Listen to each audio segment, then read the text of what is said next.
So I mean, conversation on adjoining is fantastic. It's just for me, it was just the right length, and it had a really good kind of cutting social commentary about kind of social media and those kind of things. Was it difficult to get into that role? Because I mean, you just said that you're not very kind of tech savvy, but I mean, is that something that you kind of use in your everyday life? Because obviously, it's something that does pertain to your career now. Was that something that you kind Yeah. of you try to not let dominate your life too much compared to in the short? Yeah, if I'm gonna be honest, I try not to let social media and stuff dominate my personal life, even though I mean it's kind of inevitable when you're in the business that we're all in. But I try to keep a nice healthy balance. I if I need help with something, I'll just ask somebody or Google it, but I guess that's still using technology. But yeah, I feel like it was easy for Millie, for that because I had most of them doing it for me and then just holding it. Hmm. Talking of that, I mean, because it's very much kind of social media is kind of the central premise of the whole short. It was kind of vital that there was a lot of kind of in your face shots. So I imagine kind of obviously you will have really rehearsed mostly with kind of your fellow actors, but I imagine you rehearsed a lot with the DP, Andy Chan, who I spoke to recently also about another show. He's fantastic. So I mean, can you tell me a Mhm. little bit about the relationship you had with the DP? Because that must have been quite complicated to get kind of really in your face like these social influencers. Yeah, it was. It was. So we talked a lot about the right angles and what to capture and whatnot, because sometimes you want the screen to show and sometimes you don't want to. So blocking is a big aspect of, you know, um, showing what we want and not showing what we don't want. Um, So I think we just really played through um what that looked like, and I think communication was a really big thing that helped us the most. But I think it was pretty easy. He was amazing to work with and super easy. And once we found our groove, we kind of just sank in right away. Hmm. And then with your fellow actors, I mean, obviously, I don't want to give too much away, but I mean, you play Millie, who's a slam poet with and also a good vibes provider. Can you kind of, for people who haven't seen the show, can you kind of how do you juxtapose those two, and how would you describe Millie without giving too much of the story away? So that's such a good. She's a complex, passionate person, and even if there are some attributes about her that aren't necessarily the loveliest, she believes they are. And I think what I loved most about her, no matter what she was doing, her passion prevailed through every choice she makes.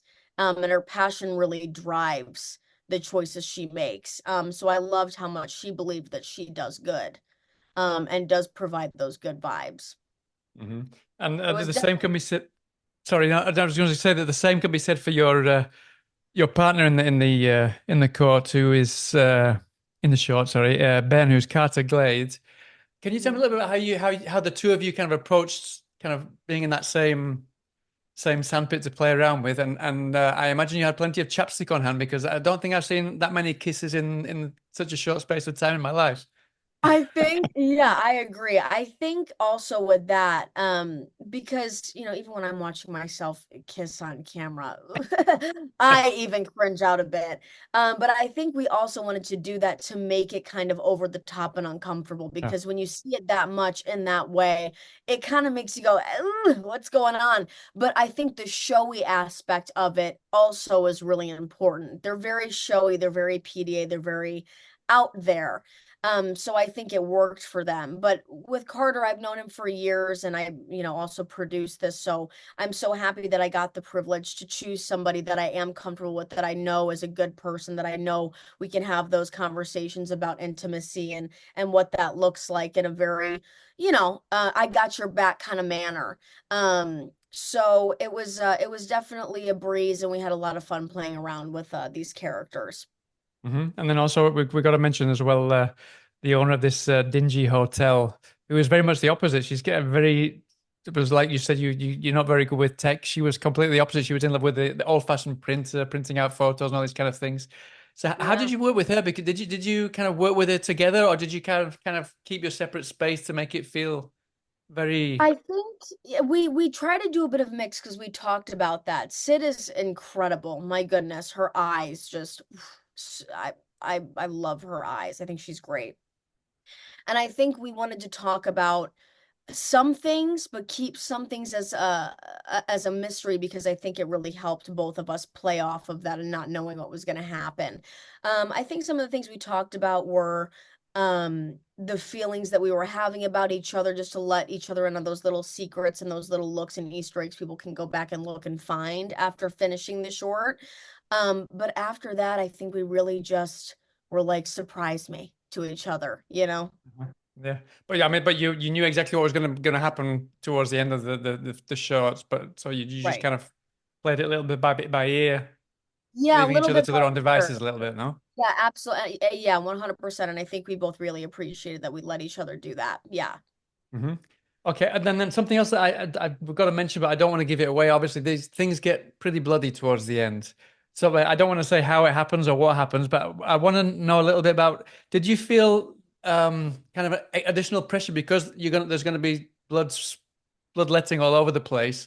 If one mistake, you're gonna have to clean the whole thing up and start fresh over. So did you kind of feel Yeah. that additional pressure doing those Oh, yeah. specific I scenes? feel like especially with horror, it's a lot more technical than people realize. And so when we're dealing with, so much fake blood, um, we rehearse a lot more than usual before doing that with our DP, with our actors, just to make sure we're all comfortable before we actually yell the action and we start running it. So I think because we were all like, okay, let's run this into the ground until we yell action, that made us most comfortable. But of course, it was nerve-wracking. It always is when you're dealing with large amounts of, prosthetic, blood, anything like that. Hmm. I want to talk about the two that you had two directors on here, Dakota and Harrison, who are both also they've been actors for a long time as well. I think probably they were acting long before they started directing. Though, did that help in kind of preparation? Was there kind of more of a shorthand between you and the directors because they've been in the trenches with you as well before? Oh yeah, for sure. I think both of their understandings about, uh acting and being actors definitely helped us in a lot of ways. And I think um the way Dakota spoke, and instead of just talking at you and be like, do this, do that, do whatever, he asked questions, they asked questions, and we're like, what are you thinking here? What can evoke this emotion for you in this way? And I really appreciate when directors do that. Uh-huh. Cool. And then just to finish off, then obviously you've got a premiere coming very, very soon.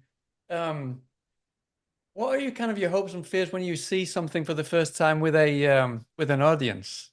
Because I mean, you know exactly when people are going to laugh, cry, jump, or whatever. So what are kind of Right. what are your kind of your forethoughts before going in with a live audience? It's definitely always nerve-wracking. I'm always, we're always our harshest critics, and you're like, oh, I should have done this here, I should have done that here. Right. But for the first time, I'm trying to take a back seat and being like, I want to let people know to just have fun with watching this. Let the entertainment aspects entertain you and let them be what they are, entertaining. And I want to allow people to, laugh and whatever they feel like, whatever this short makes you feel, all we want is to make people feel, so whatever that is, we won. So Mhm. And how did you feel after seeing the finished product? Because like you said that you kind my of your worst yeah, critic. So how did you kind of see yourself my after the little fact? the whole thing, I was like, oh my gosh, this is great. And then of course my little actor brain is like, oh my gosh, maybe I should have done that, maybe I should have done this. But when you work with people that you trust and that would have told you before something, maybe do this different, it definitely creates some ease because we're all very honest with each other. So I was like, Brenna, sit down, enjoy it for what it is, and just love it instead of critiquing and going in on yourself, because I feel like as actors we do that all the time. Oh, well, you don't need to be too hard on yourself because you did a fantastic job, Brenna. So Oh, well, listen, thank you so much. thank you so much for your time. I wish you the best of luck with the show. I'm sure it's going to go down really, really well. And I hope to speak to you again sometime soon. Yeah, thank you so much. All Have a great right. time. Take care of yourself. Have a good day. All right.